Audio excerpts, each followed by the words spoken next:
আমাদের সরকারি মাধ্যমিক বিদ্যালয়ের দীর্ঘদিন ধরে চলে আসা বৈষম্যের অবসান ঘটাতে এবং 4 দফা দাবি বাস্তবায়নের জন্য আমরা আজকে এখানে সমবেত হয়েছি।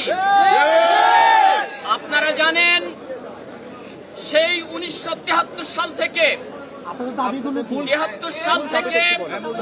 আমাদের যে এন্ট্রি পদটি নবম গ্রেডের দাবি আমরা করে আসছি, অর্থাৎ 74 সালে যে পে স্কেল ছিল সেখানে 6ষ্ঠ গ্রেডের যে পদগুলো ছিল পিটিআই ইন্সট্রাক্টর, এরপর আপনার সমাজসেবা,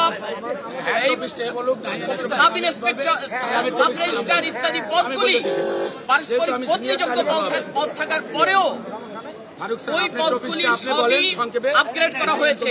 প্রত্যেকটি পদ নবম গ্রেডে উন্নীত হয়েছে। শুধুমাত্র আমাদের পদটি নবম গ্রেডে উন্নীত না করে 10ম গ্রেডে রেখে দেওয়া হয়েছে।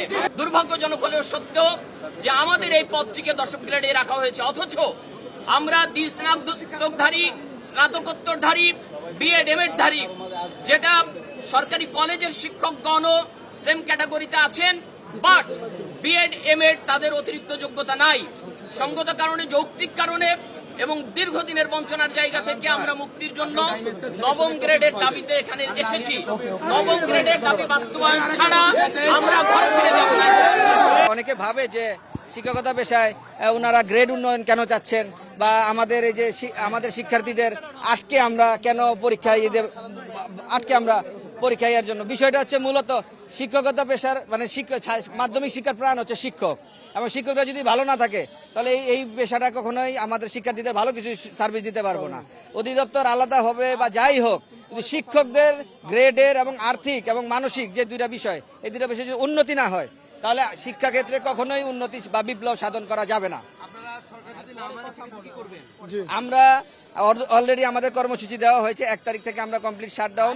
আমরা তো শিক্ষক, আমরা তো আর রাস্তায় নেমে আন্দোলন করতে পারবো না। আমাদের যে 1 তারিখ থেকে কমপ্লিট শাটডাউন, পরীক্ষা বর্জন কর্মসূচি চলবে, এবং আমাদের যে ক্লাস তো নাই, এখন তো ক্লাস হচ্ছে না, পরীক্ষা বর্জন হবে। এবং যদি 7 দিনের ভিতরে আমরা পরীক্ষা বর্জন করার পর আমরা দ্রুততম সময় যদি না পাই, তাহলে আমরা ভর্তি কার্যক্রম স্থগিত করতেও আমাদের বাধ্য করা হবে।